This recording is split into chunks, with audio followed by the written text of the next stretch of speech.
Bitcoin has proven itself over the last 10 years.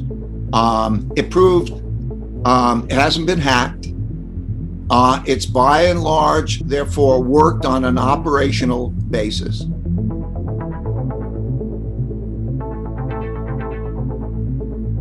And so is it a cryptocurrency bet that we're making, or is it a Bitcoin bet?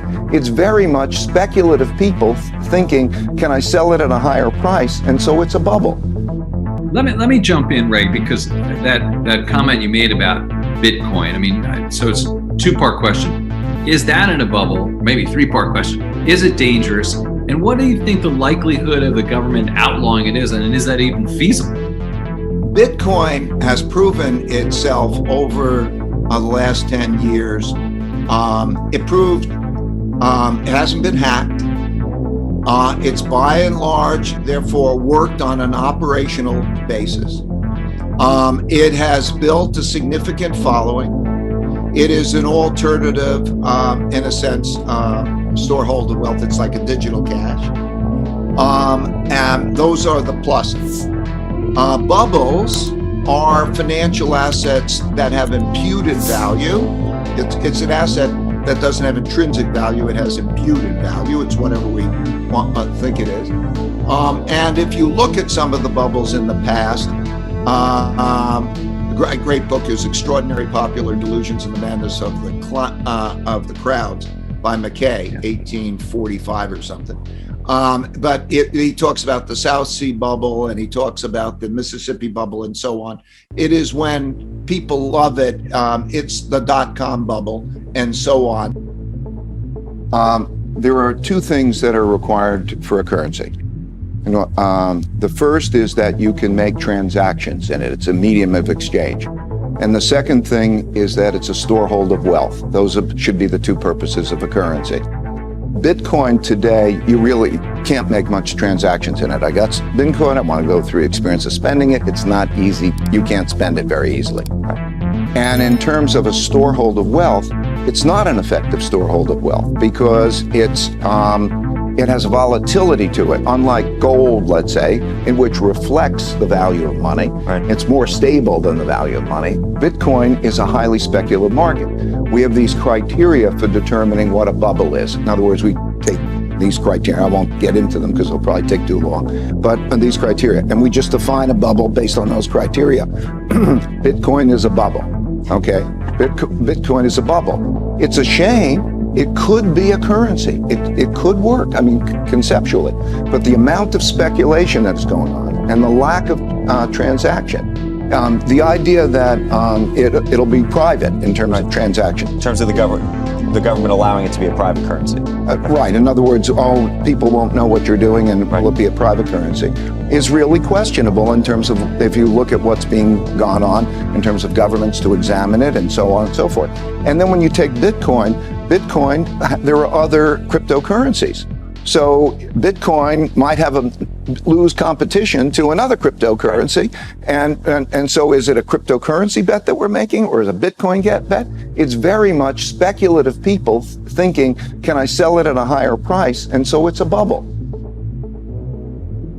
There are two purposes of a currency. Is it a medium of exchange? And is it a storehold of wealth? Those are the basic ingredients. Bitcoin is not an effective medium of exchange by and large. If I have a Bitcoin, I want to go buy things. It's not easy to buy things with the Bitcoin. And in terms of a storehold of wealth more reflects, like gold, more reflects the opposite of what money is doing, right? And so you look at it, it's a storehold of wealth. Bitcoin is a speculative bubble, right? Its price is like a greater fool theory in terms of its price. If you say, what is its intrinsic value? If Bitcoin was made into a more effective medium of exchange, and also operated in terms of a storehold of wealth, not of the reflection of that volatility, it would be a viable instrument. It is, to me, a vehicle for speculation that's attracting people in, and it has all the classic ingredients of a bubble. People are leveraging themselves up, and it doesn't have that same intrinsic value. Even the privacy value, okay, is suspicious. In other words, it has a purpose to some extent. If you're living in a country and you don't know your currency, whether it's going to be good or not, and you might try to hold that. But that thing you're holding is running around like crazy for reasons that you don't understand. And then, so it's not going to be an effective storeholder wealth. And the privacy will be stress tested. In other words, governments are examining who is operating in their own clever ways of what that. And so you can't even assume that necessarily it's going to be a privacy vehicle. So I don't see the effectiveness of Bitcoin. I could see cyber currencies and so on, but cryptocurrencies. But this is not what we're having. It's a possibility that I think has been captured as a speculative vehicle that's in the middle of a bubble. I think we're going to see a lot more of that second type. But I think that there are three main problems of the first type, the Bitcoin type of that.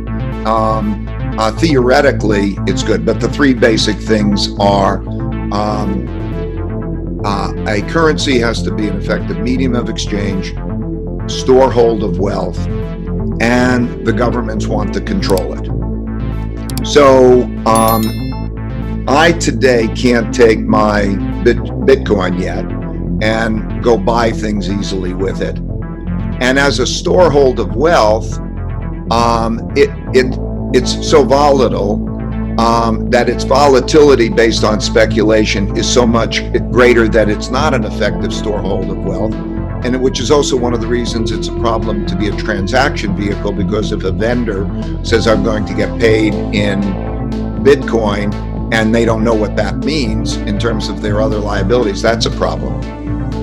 It's an alternative because there aren't many such assets. There are not so many assets that might have intrinsic value that can't be messed around. As far as the government allowing it, the history was, banks always used to exist, and then with the Bank of England, they decided that it was in their interest to have a monopoly on banking at a country. And so what we did is every country treasures its monopoly on controlling the supply and demand. They don't want other monies to be operating or competing because things can get out of control. So I think that it would be very likely that you will have it under a certain set of circumstances outlawed the way gold was outlawed. And you're watching that question arise in India today. India today is making the move to outlaw possession of it. Okay, so we have to see what that means. Now, can they do it? Now we get into the particulars. My understanding from people who are sort of in government surveillance and go on is, yes, they can understand, they can track it, they can know who's dealing with it. I don't know, I'm not an expert on that.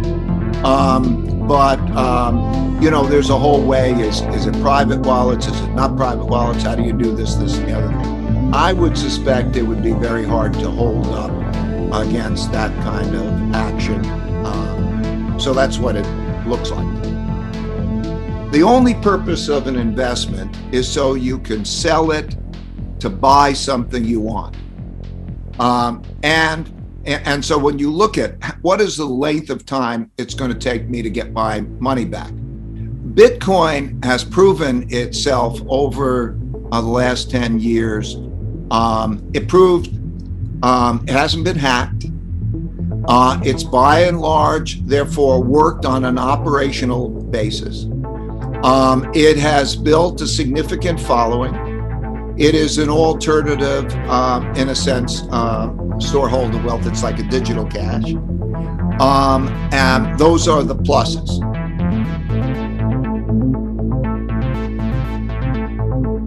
Bitcoin has proven itself over the last 10 years.